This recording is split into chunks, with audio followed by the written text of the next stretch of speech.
Welcome to another episode of Muscle in the Morning, brought to you by Iron Mag Labs.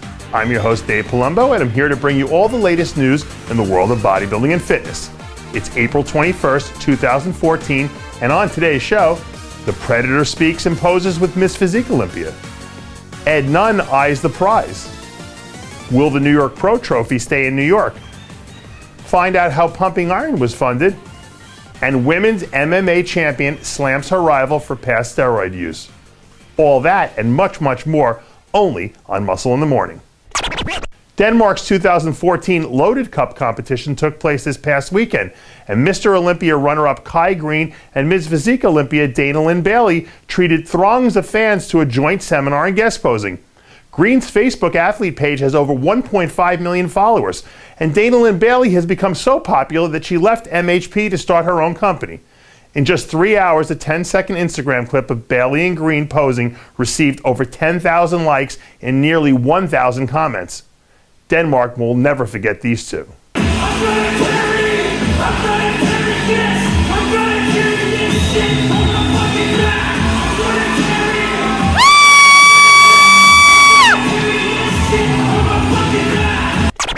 The Arnold Classic Brazil is only days away, and the message boards are starting to light up. There's a lot of room for hype, and much of the speculation is a product of disproportionate media coverage. There's tons of talk about John De La Rosa, Juan Morel, William Bonick, and Ben Pakulski, but that doesn't discourage veterans like IFBB pro Ed Nunn, who's going to Rio with all systems go. When asked what his mindset was for the contest, Nunn replied, quote, "I've been working with Chris Aceto and Charles Glass. Things are going good. Mindset is, let's get it on." There's still plenty of time for the New York Pro, but New York-based bodybuilder Akeem Big Ack Williams says there's no such thing as idle time. From his jaw-dropping photos on Facebook to his new training video from Natural Vitamins, he wants everyone to know that he's going to bring it. When asked about his mindset for the competition, he shot back, quote, "What's going through my mind is focusing on me and trying to outdo the package I brought when I won my pro card." When the film Pumping Iron was made all those years ago, it was very hungry for investors. So Frank Zane, Ed Corney, and Arnold Schwarzenegger left Muscle Beach to stand atop turntables for the New York City art crowd at the Whitney Museum of American Art. They expected 300, but over 5,000 people showed up and crammed into the hall.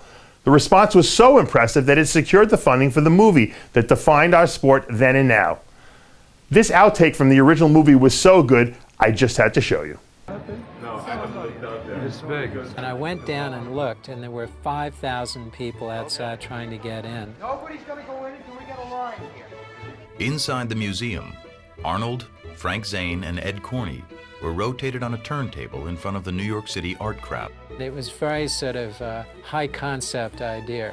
It was a risky scheme, and it was a long, long way from Venice Beach. Moderated by New York Times critic Vicki Goldberg, the event brought together some of the most prominent art historians in the world to watch bodybuilding.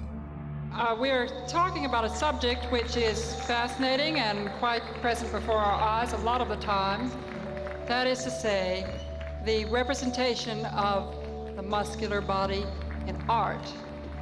The next bodybuilder who's coming out doesn't need an introduction to a lot of you, but he does to a lot more of you. As I said before, he's the greatest bodybuilder in the history of the sport, Arnold Schwarzenegger. And then we had this discussions about, what is bodybuilding and compared to what art was, and how did Leonardo da Vinci and Rodin and all those guys come up with those muscles when they painted and sculpted muscular bodies.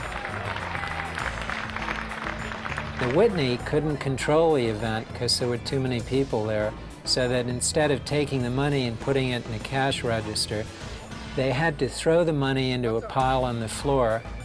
Hey, move down, 2 lines, okay?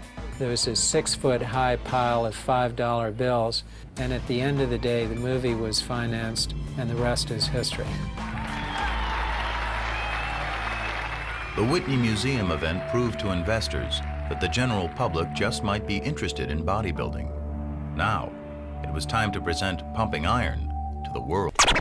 Unless you live under a rock, you've heard of Ronda Rousey, the undefeated #1 pound-for-pound female MMA fighter in the world. She's defeated any and all that got in the octagon with her, but she's back in the news for a steroid rant against number 2 ranked pound-for-pound fighter Chris the Cyborg Justino. Rousey, who's never tested positive for PEDs, fears that Justino will taint the legacy of the sport because of her alleged steroid use. Justino tested positive for stanozolol in 2011 after winning a fight by TKO 16 seconds into the first round. The question remains, is this just pre-fight banter, or will the steroid witch hunt find its way into UFC as well? And that does it for yet another edition of Muscle in the Morning, brought to you by Iron Mag Labs. I hope everyone had a happy Easter this past weekend, and I just want to say happy birthday to Amanda. I'm your host, Dave Palumbo, reminding you to always be true to your passions, and make sure to follow us on Twitter and Facebook.